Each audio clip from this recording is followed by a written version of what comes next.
She walked into the glass tower of Westbridge Corp, dressed in a sleek navy suit, her resume flawless, her confidence steady. But the air inside the lobby felt different. It wasn't the smell of polished marble or the faint hint of espresso from the cafe downstairs.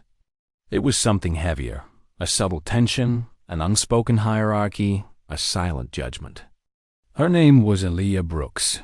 She was 32, a financial analyst with years of experience in top investment firms, a graduate of Harvard Business School, and someone who had built her career on intelligence, precision, and an unshakable work ethic. Today, she was here for the interview that could change her life, or so she thought. But the moment she passed the revolving doors and stepped into the elevator, she felt it.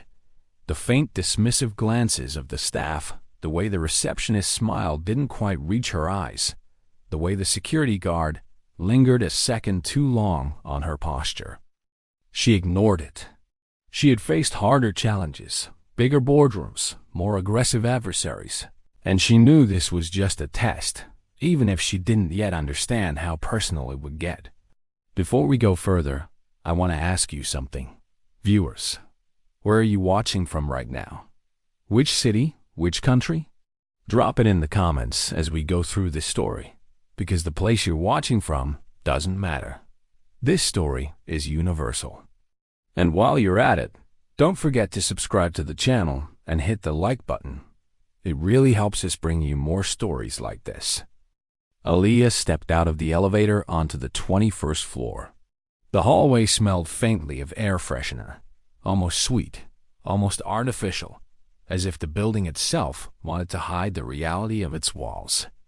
She walked into the conference room for her interview, the sunlight catching the polished wood table, the high-backed leather chairs, the glass walls that reflected the skyline behind her. Across from her, the interview panel sat. 5 people, all dressed in tailored suits, all exuding quiet authority, all giving her that same unreadable look. We've looked over your resume. Impressive credentials. Harvard, multiple funds, excellent track record. Aaliyah nodded politely. Thank you. I'm very excited to discuss how I can contribute to Westbridge Corp. Stephen smiled, but it didn't reach his eyes. Excited, yes. But tell me, what makes you fit for our culture? You see, here at Westbridge, we value the team dynamic, the way people carry themselves, the first impression they give. His eyes flicked down to her shoes, the subtle shine of her black leather pumps, then up to the crisp cut of her suit. Your background is strong, but I can't help but wonder if you will fit in with the rest of the team. It was subtle, but it cut deep. Aaliyah felt it immediately, the undertone of judgment, the invisible line she was expected to toe. I understand, she replied evenly, her voice calm, measured. But I believe that diversity in perspective strengthens any team. I bring experience, analytical rigor, and a track record of producing results. Stephen leaned back, folding his arms. Yes, results are good. But here, it's also about presence. It's about optics. You understand, don't you? It's a matter of how people perceive you. Aaliyah nodded. I understand. But inside, her mind was racing. She noted the other members of the panel, the small cues, the way one of them, a young man named Derek, kept glancing at his phone. When she spoke, the other, a woman in a red blazer, barely suppressing a smirk. This was not about her qualifications. This was about bias, about expectation, about old habits disguised as professional judgment. And she saw it clearly. She left the conference room that day with a polite handshake, a controlled smile, and a single thought. They had underestimated her. They had no idea who they were dealing with. Over the next week, Aaliyah began to quietly acquire information, not out of malice, but out of necessity. Westbridge Corp managed billions in investments, and through her network, she traced the company's corporate structure, their bonds, their leveraged positions.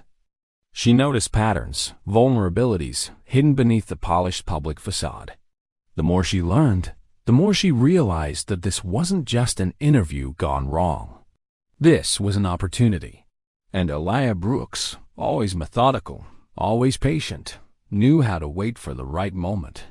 The email came on a Thursday morning from Stephen Hawthorne himself, curt, polite, dismissive. "Thank you for your time, Ms. Brooks. Unfortunately, we have decided to move forward with other candidates who better align with our corporate culture. We wish you the best in your future endeavors." She read it, blinked once, then smiled. Not a triumphant smile, not an arrogant one, a knowing, quiet smile. Because she had already set her plan in motion. By Friday, she had begun discreetly purchasing shares through multiple investment accounts, quietly, strategically, building a controlling stake without anyone in the company realizing what was happening. Her goal wasn't revenge for the sake of ego. It was justice, a reckoning for the culture that allowed bias to outweigh merit, for a system that believed wealth, skin color, and gender determined value. By Monday morning, she held a significant portion of Westbridge Corp's convertible bonds and voting shares. She watched the market, felt the rhythm of transactions, the heartbeat of finance flowing through algorithms, brokers, and hedge funds.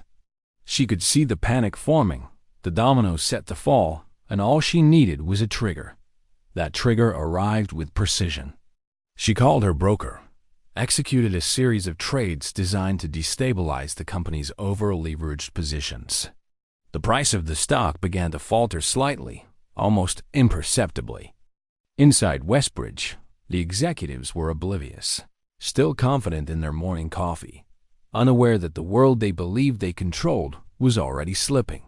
By noon, trading desks were sending alerts, analysts were scrambling, and Aliyah Brooks, sitting quietly in her apartment, reviewed every move.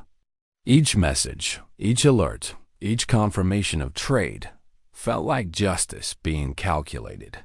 By 3 o'clock, the stock had begun to plummet. Investors called brokers. Brokers called each other.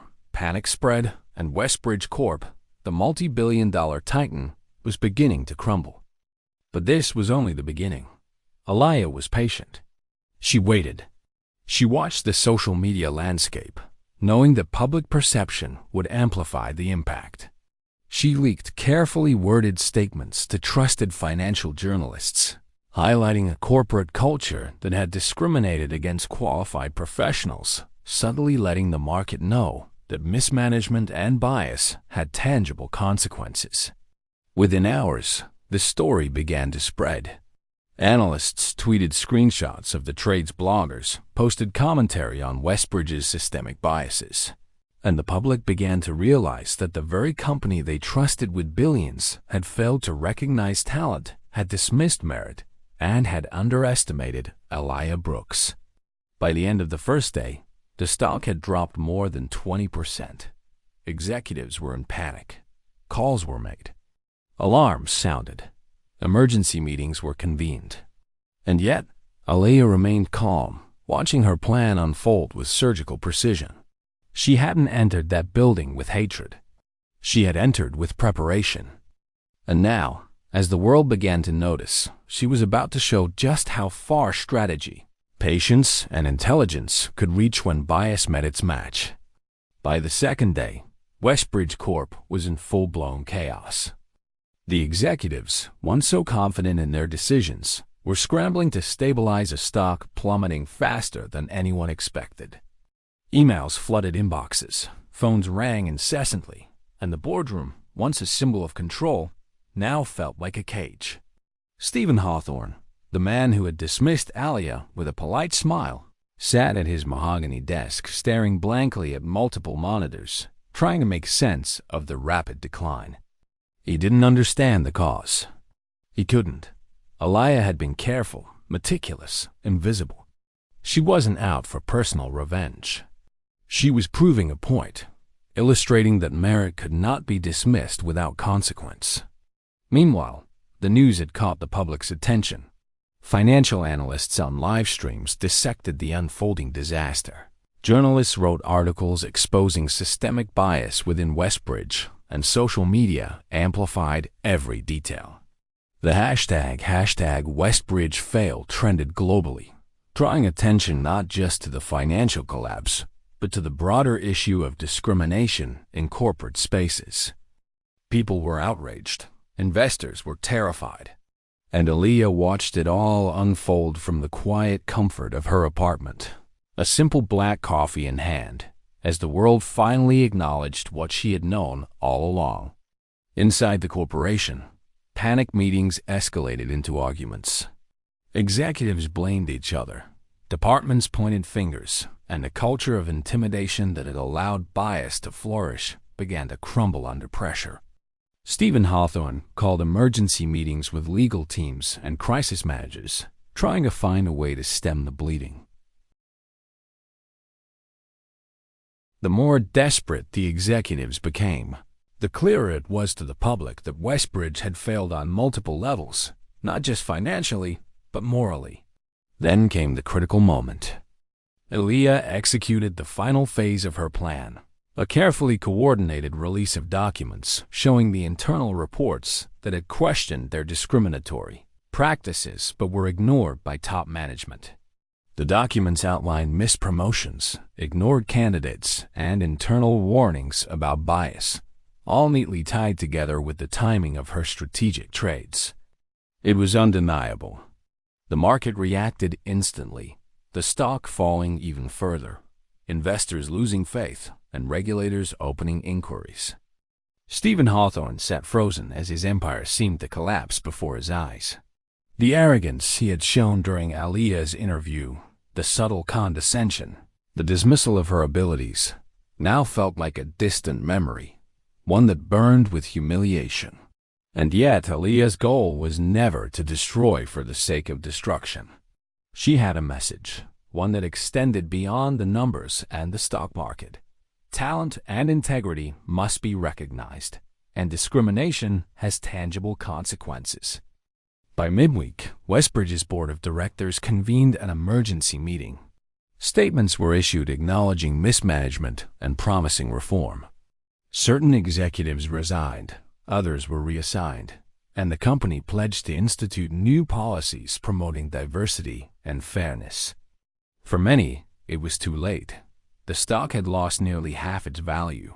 Trust had been shaken, and Aaliyah's strategy had rewritten the rules of engagement for corporate accountability. In the midst of all this, she remained composed. Her actions were calculated, precise, and morally justified.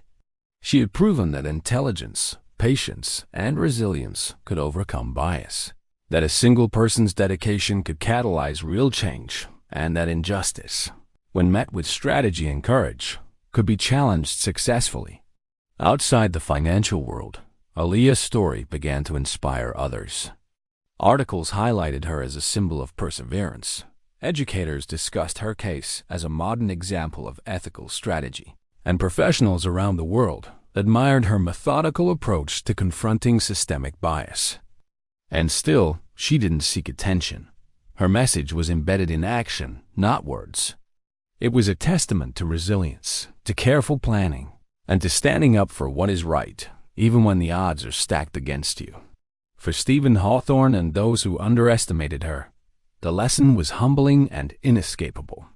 They had judged her by appearance, by a narrow conception of fit, and ignored her qualifications. Their oversight had led to tangible consequences, both financial and reputational. Her phone buzzed with congratulatory messages from colleagues, mentors, and even former rivals, all recognizing her brilliance, her patience, and her unwavering moral compass. And she smiled quietly, because in this world, sometimes the most powerful victories are the ones that are not shouted from rooftops but calculated in silence, executed with precision, and completed with integrity. As the week ended, Westbridge began the slow process of recovery, implementing reforms, restructuring departments, and reshaping policies to prevent similar bias in the future. The media covered these changes extensively, noting that they were prompted by a single determined individual who refused to accept injustice. Aaliyah, meanwhile, stepped back from the spotlight, her mission accomplished. She had entered a building as a candidate, been dismissed unfairly, and emerged as a catalyst for change that would ripple far beyond a single interview. Her story became a benchmark for discussions about meritocracy, bias, and resilience. And it reminded the world that underestimation, especially when based on prejudice, can be met with more than just defiance. It can be met with transformation. And now, dear viewers, think about this. How often have people been dismissed because of appearance, race, or gender? How often have talent and intelligence been overlooked simply because it didn't fit the narrow mold of expectation? Aaliyah Brooks' story is a testament to the power of strategy, patience, and justice. It reminds us that while the world may not always be fair, preparation, knowledge, and resilience can create profound change. If you were inspired by Aaliyah's journey, make sure to subscribe to our channel for more real-life stories of courage, resilience, and justice.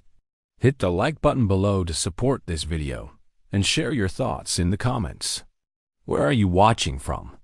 How do you confront bias and injustice in your own life? Let's keep this conversation going, and remember, standing up for what is right is always worth the effort. And sometimes, one person is all it takes to change the course of history.